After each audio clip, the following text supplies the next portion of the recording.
supporting you in your dog parenting journey. The Dynamic Dog Owner with Debbie Potter.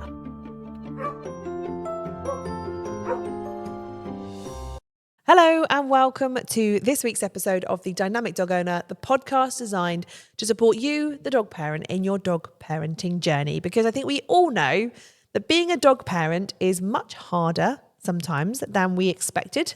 We get thrown up with so many challenges and mindset issues and confidence and embarrassment and every other emotion that can possibly fall upon us, we experience. Because being a dog parent isn't always easy when you're navigating a world that is constantly changing, and the expectations put upon dogs and dog owners is more so now. I think there's always that constant shame of being like, had your picture taken and posted on the local Facebook community or something like that, isn't there? The world is different and it's always changing.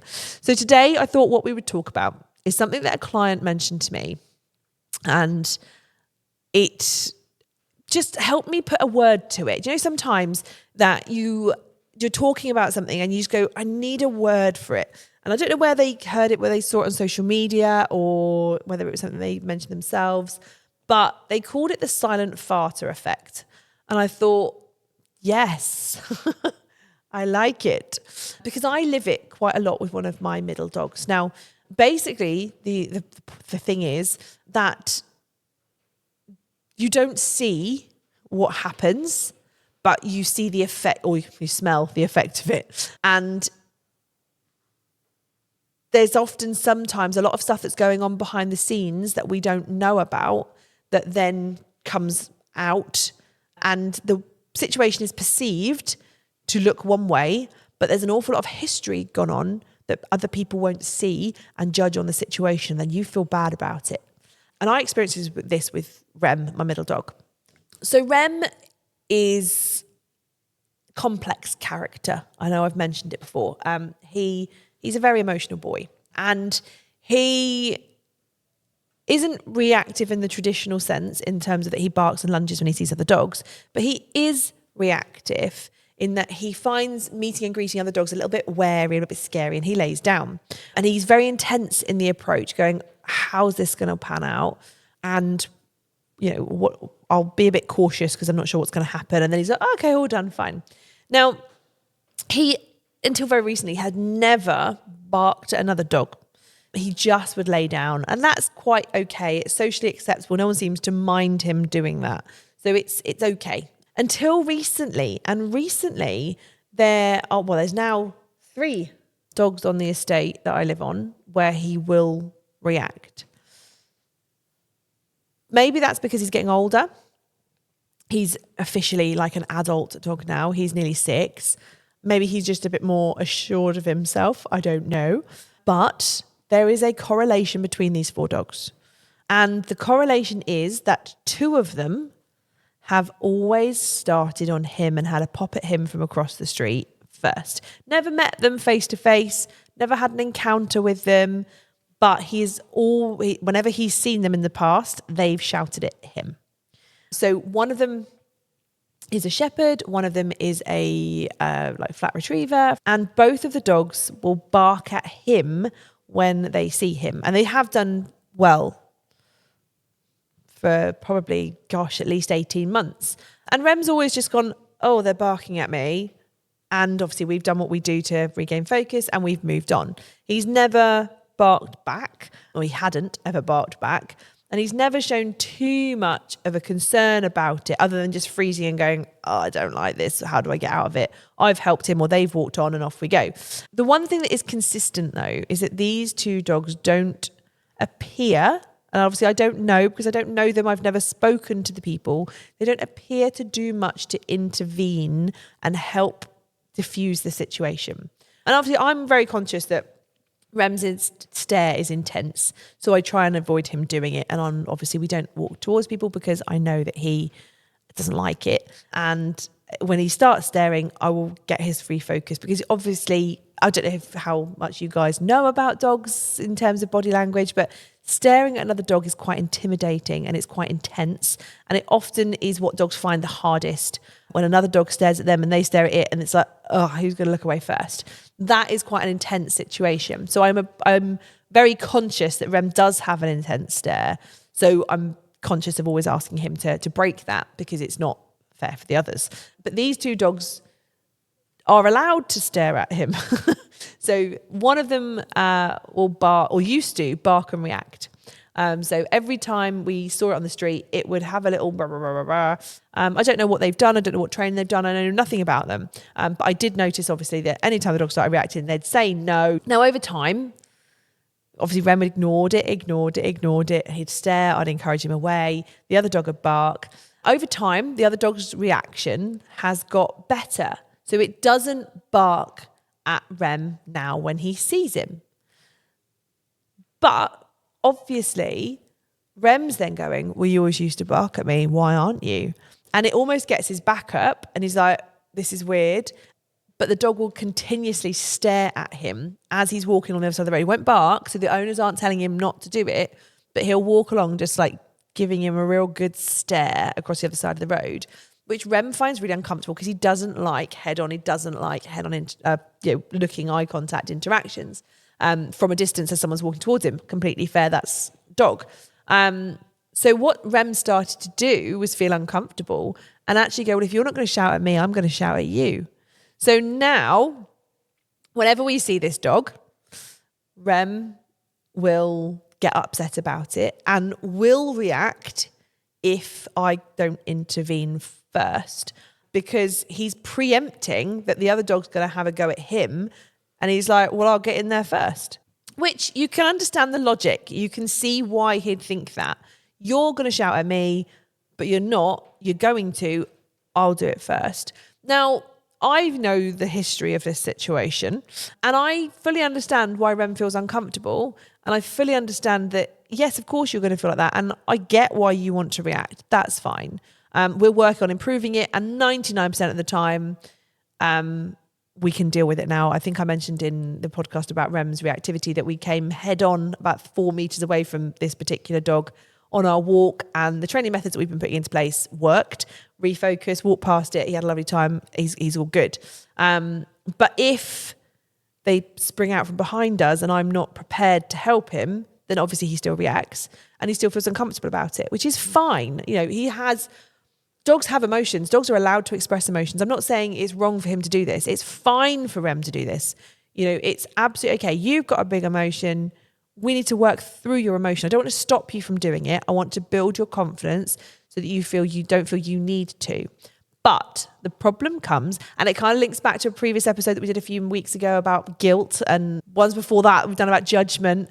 I feel that anyone looking from the outside in sees my dog as being the problem, naughty dog. But they don't see the run of events that is actually the other dog has done all the groundwork to make him feel this way. But now he's like, I'm a really good dog. I'm just going to stare you out. And Rem's like, whoa, is he going to shout at me? Is he not going to shout at me? So that's why I say this client name called it Silent Farter. I don't know where they got it from. So I kind of resonate with that and go, I get it. Because yes, in that moment, Rem looks like the naughty dog starting a fight. You know, he's not starting a fight, but you know what I mean? He's like antagonizing the other one. And the other dog's walking along silently, therefore must be well behaved. When actually the other dog is effectively creating the situation and egging him on, giving him a good stare. And Rem's then just going, I feel uncomfortable about this. Obviously, we're working through it, so it's not a major issue. But I think it's quite interesting. The other dog that Rem also feels uncomfortable around, again, barks every time it sees him. And now he's gone, well, that dog's going to shout at me. I don't feel very comfortable about it. And as you walk past his house, all of his hackles go up on his bed. All of the hairs on the back of his back stand up, and he gets a little bit gruffy as if to say, well, I'm preparing for a fight here because I know that dog's going to shout at me. Again, on the face of it, it looks like he's the one starting it. but he's not. He's just reacting to what has happened in the past. The other two dogs I find fascinating. So the other two dogs that Rem is unsure about, he doesn't full on react to them, but he does get a little bit gruffy and a little bit unsure. It's because the first dog I talked about, he can smell when he's out for a walk. And I now know when their patterns are. I try and avoid the times that I know when they're going to be out, because there's no point putting Rem in the situation. And I kind of know what route they're going to take. So I try and counteract that and go somewhere different, because I don't want to put him in that situation. Why would I? But the other two dogs have happened to be present when the other dog has been out for a walk in like the next road. So I find it fascinating that, again, I've talked about Rem loads because Rem is a very, very special dog, that he now associates, I can smell the dog that's likely to shout at me, but I can see you. So same vibes. Are you like in cahoots with him? And now when he sees those particular dogs, he assumes the other dog is going to be there too, and smells and feels that weird vibe around these dogs. So again, it looks like he's the one starting something. The other dogs are doing nothing. They're literally just walking past. He's never had an altercation. They've never reacted at him. But because he smells the other dog that is likely to have a go at him, he puts two and two together and goes, well, I smell him and I see you, so you must be scary. And it's fascinating. But it's that snapshot of time where we can make judgment. And again, look back at the judgment episode. But we can make judgment and assume that a dog is doing something bad or Rem is being a naughty dog based on that one moment in time without seeing all the stuff that goes on before. And I think it's really fascinating. And it just, again, it's, what do we talk about in the podcast? We talk about everything and anything. But it's just another highlight, another reminder to go, what am I not seeing? I see this one snapshot in time. Don't judge it. Don't judge a dog. Don't judge a situation. Don't judge a person on that one moment in time, because you don't know everything else that's happened and everything else that has gone on to create that situation. And sometimes it looks like one thing, but it's actually something completely different going on. And again, it brings us back to the fact that we shouldn't judge people. But it's equally, it's like, obviously we, as I've spoken about before in previous episodes, we do a lot of video analysis where people send us videos and we pick out what's going on and kind of highlight bits that we see and give them strategies to overcome the bits that they want to work on. And as we will always say, that I'm seeing a snapshot in time here. I'm not seeing what happened before. I'm not seeing what happened after. This 30 seconds, this is what I'm seeing, but it's not the whole picture because I don't know what's gone on before and I don't know what's gone on after. I'm just seeing this snippet and I can only comment on the snippet I see, because it's really, really valuable that you do only see a snippet of what goes on. And you need to take the whole picture into account. It's no different to, obviously I think about this with kids, but it's no different to the child that hits another child being told off because they're the ones that have hurt the other child, but they don't see the other child has actually been antagonising them and winding them up and teasing them for the last 3 weeks, and it's gone under the radar. But the child that obviously acts upon it is the one that gets in trouble, which is completely unfair. That's a topic for another day. But it's the same kind of principle. We only see that big reaction and not all the little things that are going on in the run up to it that actually form part of it. It was called the silent farter effect. And I thought it was really, really interesting concept, an interesting way of thinking about it. But if your dog does act like this around other dogs or any situation, just think, is it that happening, that this is what they're reacting like right now, or how they're behaving right now? This is how they feel about something. But what's gone on beforehand that you're not seeing that leads up to the big behaviour we do see? And it might be something just to think about. If there's something that's going on with your dog or any situation, you might be seeing one bit, but what's leading up to it and what is the silent part that we're not seeing that contributes? Hopefully that has been a little bit useful. And I will catch up with you guys really soon. Don't forget, if you are a listener on one of the listening platforms, do feel free to comment, like, share, with your friends, family. And if you do watch us on YouTube, don't forget you can subscribe, and that means you'll get the updates of when our next episode is available to listen to. Have a good week, and I will catch up with you really soon. We are approaching our 100th episode of The Dynamic Dog Owner. That's nearly 2 years since our weekly episodes launched, which is absolutely crazy. Where has the time gone? I really hope that you guys have enjoyed listening to the podcast over the last couple of years, and it has helped support you on your dog parenting journey. So to celebrate our 100th episode, we are having a competition. All you need to do to enter the competition is follow the link in the description. That will take you to a form, fill it out, and you will be entered into a prize draw.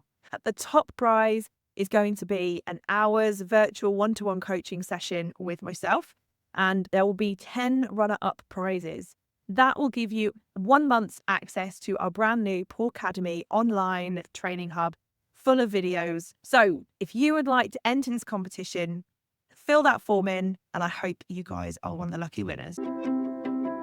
Thank you for listening to The Dynamic Dog Owner with me, Debbie Potter. See you next time.